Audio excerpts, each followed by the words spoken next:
नमस्कार दोस्तों, मैं हूँ लिपिका रॉय और आज की कहानी मध्य प्रदेश के शाहजहांपुर जिले की है। यह बात 2022 की है। शाहजहांपुर जिले में एक थाना है काला पीपल। इसी थाने के इलाके में एक गांव है सिलोदा। 1 जुलाई के रोज एसआई श्री बोरे को थाने इलाके के सिलोदा रोड गांव के एक खेत में किसी युवक का रक्त रंजित शव पड़ा होने की खबर मिली। खबर मिलते ही इसकी सूचना थाना प्रभारी श्री अलावा के साथ साथ ASP TS Bahol, SDOP DR Male और एसपी शाहजहांपुर जगदीश टावर को देकर एसआई तेज प्रकाश बोरे तुरंत दल लेकर रोड पहुंच गए, जहां खेत में रक्त रंजित शव को देखते ही वह समझ गए कि मामला सीधे सीधे हत्या का है। इधर थोड़ी ही देर बाद पीछे से थाना प्रभारी जी अलावा और एएसडीओपी श्री माले भी मौके पर पहुंच गए, जिनके नेतृत्व में टीम से मौके से सुराग की तलाश करने के साथ ही युवक मृतक की शिनाख्त करने की कोशिश शुरू कर दी, जिसमें मृतक की पहचान ड्राइवर सुरेंद्र परमार के रूप में हो गई। पुलिस ने घटना की जानकारी मृतक के परिजनों को दे दी। थोड़ी ही देर में मृतक का बेटा अपनी मां शर्मिला को लेकर घटनास्थल पर पहुंच गया। शव के पोस्टमार्टम रिपोर्ट में मृत्यु का कारण सिर और गर्दन में आई चोट को बताया गया, जिसके आधार पर हत्या का मामला दर्ज कर लिया गया।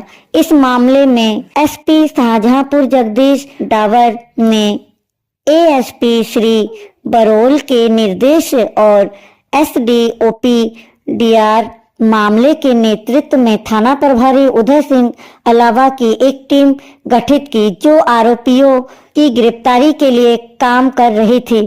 पुलिस टीम ने सबसे पहले मृतक के मोबाइल की जांच शुरू की, क्योंकि उनकी कॉल डिटेल डिलीट कर दी गई थी। इससे पुलिस ने यह अनुमान लगाया कि हत्या से पहले मृतक और आरोपी के बीच फोन पर बातचीत हुई होगी और आरोपी ने सबूतों को नष्ट करने के लिए कॉल लिस्ट को साफ कर दिया था।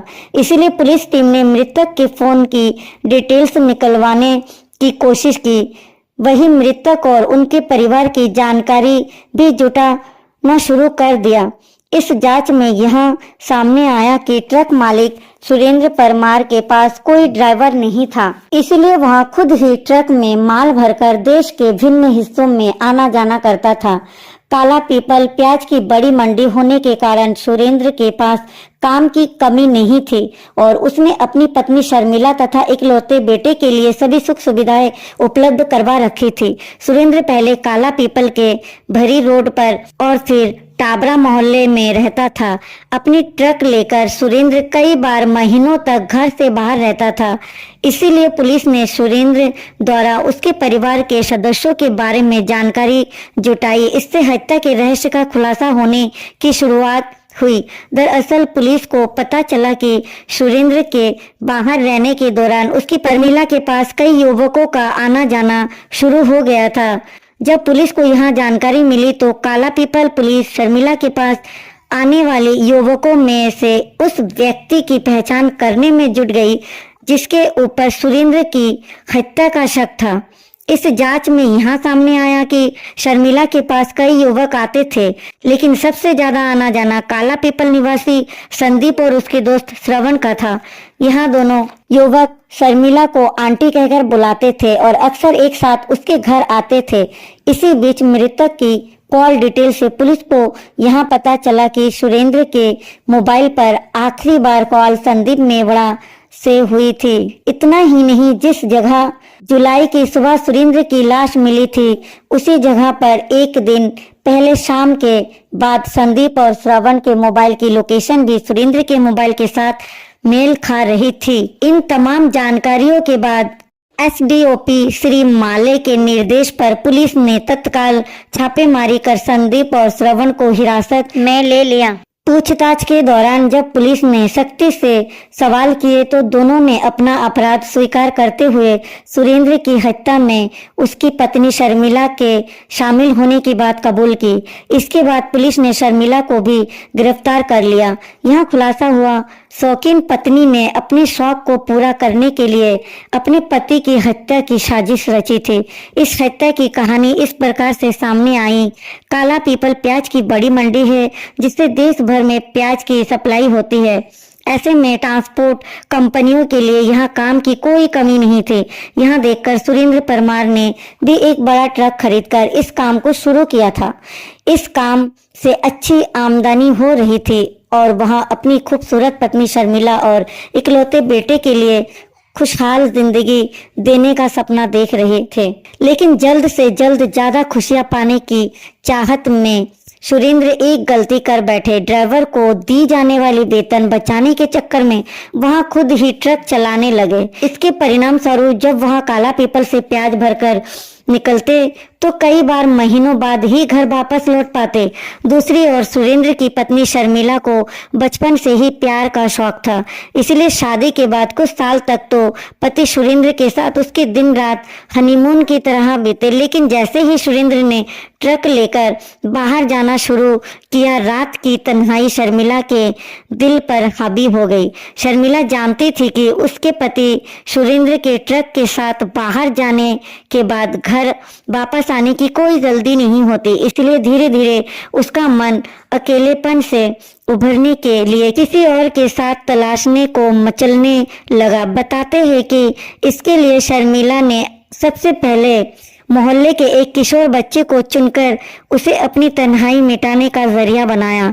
किशोर युवक इन सब बातों से अनजान था, इसीलिए अनाड़ी प्रेमी का संग शर्मिला को ऐसा भाया कि वह दोस्ती के लिए नई उम्र के लड़कों की तलाश में रहने लगी।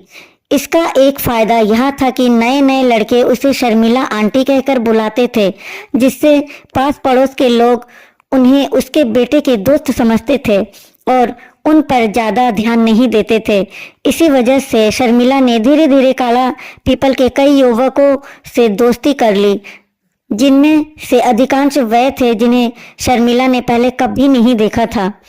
नई उम्र के युवकों से दोस्ती का असर यह हुआ कि कुछ ही समय में शर्मिला को नई जवानी के जोश, जिससे जब कभी उसका पति सुरेंद्र घर वापस आता तो शर्मिला ना चाहते हुए भी उसका साथ देती, और जैसे ही सुरेंद्र ट्रक में माल भरकर काला पीपल से बाहर निकलता वैसे ही शर्मिला अपने आशिकों को निमंत्रण देकर घर बुलाने लगती। इससे धीरे धीरे आसपास के लोगों को शर्मिला की सच्चाई का पता चल गया। इस बात की जानकारी से शर्मिला के मन से यह डर बैठ चुका था कि बात कभी भी उसके पति तक पहुंच सकती है।